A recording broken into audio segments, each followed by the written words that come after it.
It's a tale as old as time. If you want a junior executive saloon car, you'll either have a BMW 3 Series, an Audi A4, or this, the Mercedes-Benz C-Class. That story is changing though, because these days the C-Class doesn't just have its German rivals to worry about. It's also got to defend itself against Jaguar's XE, smaller cars from the class below such as Audi's A3 Saloon, and even justify itself against good value rivals from the class above, cars like the BMW 5 Series. To compensate, Mercedes has given this C-Class a really stylish interior and a driver experience focused on comfort. So is it all worth it, or these days is the C-Class outshone by stronger competition? That's what we'll answer in this review, starting with how it handles on UK roads.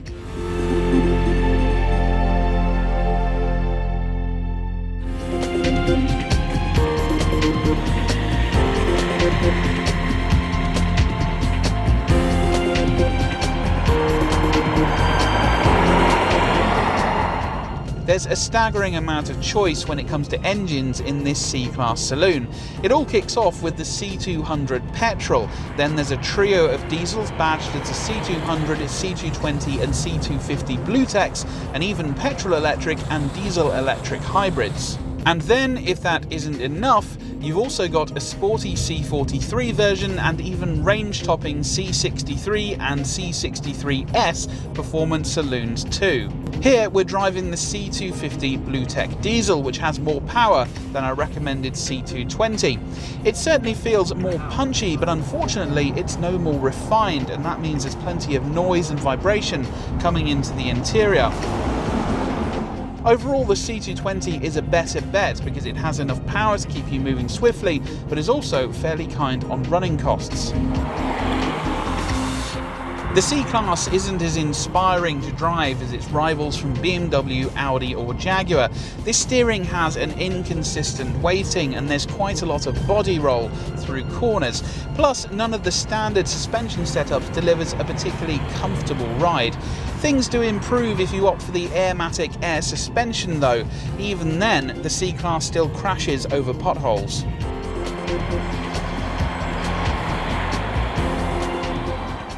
On this C-Class, we've got a smooth shifting 9-speed automatic gearbox. Now, the gearbox itself can take care of most of the work very easily, but you can take control using these paddles behind the steering wheel. So if you do find yourself on a lonely, long country road, then you can have a bit of fun. You can choose from one of 5 different driving modes using this button here on the center console. You can choose from Comfort, Sport, Sport Plus, an individual mode, and an eco mode. Although in truth, the changes they make are really minor. We find it's best to leave the car in Comfort, which seems more suited to its nature.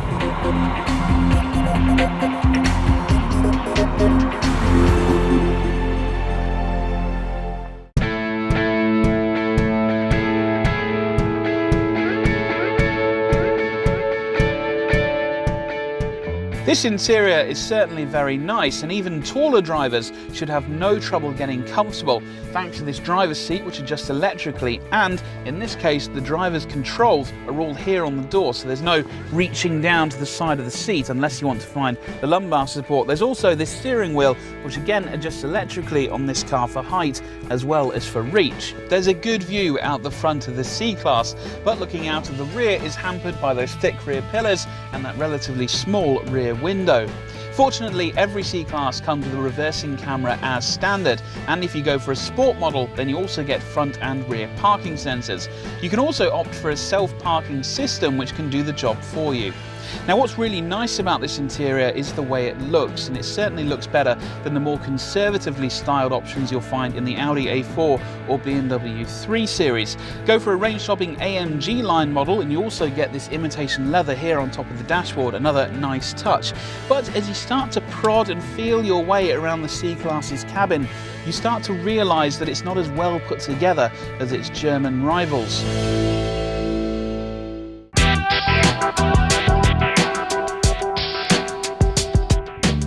Every C-Class up to the range-topping C63 gets this 7-inch screen mounted high up on the dashboard, and it's controlled by this rotary dial and touchpad combination here on the centre console.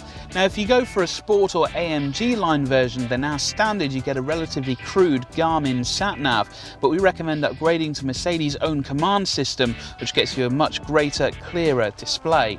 Its features include a DAB radio, and there are 2 USB inputs here under the centre armrest.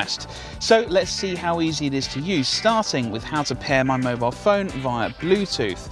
Now Bluetooth is already turned on my mobile phone, so if I navigate back to telephone and I'm going to connect a device, Bluetooth is turned on my mobile, and we're going to search for phones.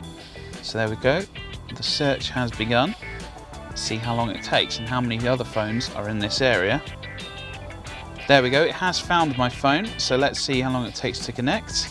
Yes, that passkey matches, so we'll select yes, connecting profiles, and wait for it.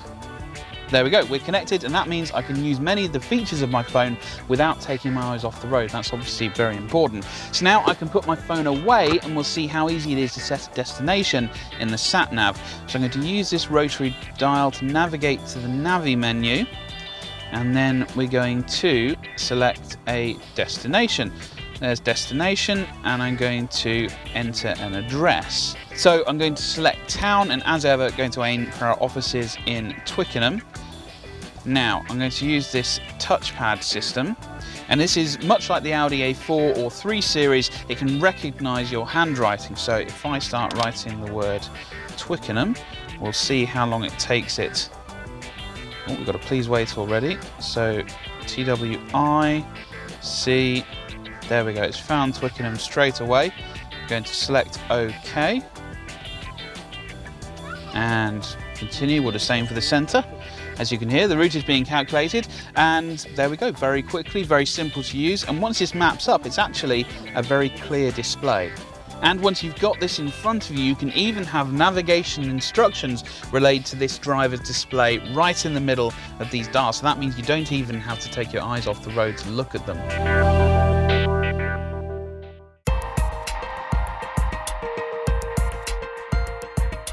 There's enough space to stretch out here in the front of the Mercedes-Benz C-Class, even if you're a taller adult. There's plenty of legroom and headroom, even if you go for this optional panoramic glass roof.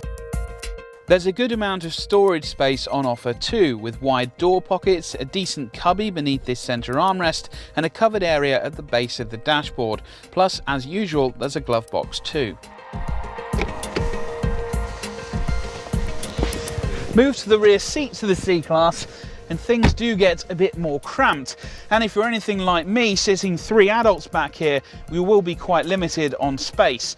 2 6-footers though should be fine, because you do still get quite a large amount of legroom, although a word of warning, anybody relegated to this middle seat will have this quite high transmission tunnel to deal with, which will limit your legroom.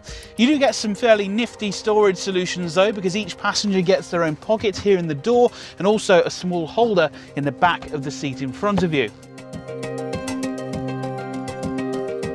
In terms of boot space, the C-Class is on par with the BMW 3 Series, and that means you should easily be able to get a set of golf clubs in here or some weekend shopping without any trouble.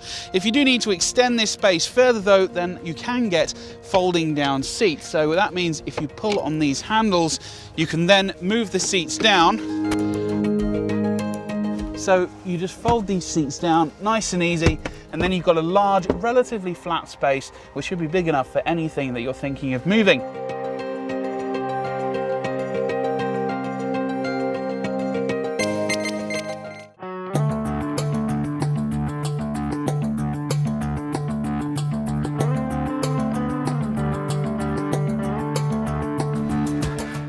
As you might expect, the C-Class is priced competitively next to the BMW 3 Series, and it makes good sense as a company car, especially if you go for a manual gearbox, because that gets you lower CO2 emissions than many of its direct rivals. The official fuel economy figures stack up well too, as does the C-Class's resale values. In fact, it continues to be good news right down to equipment, because even entry-level SE models get alloy wheels, leather seats, climate and cruise controls, and a reversing camera.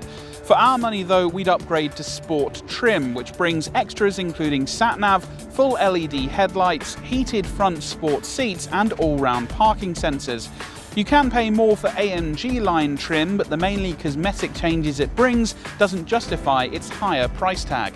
Every C-Class gets automatic emergency braking as standard, and when it was last tested by Euro NCAP in 2014, it achieved the full 5 stars.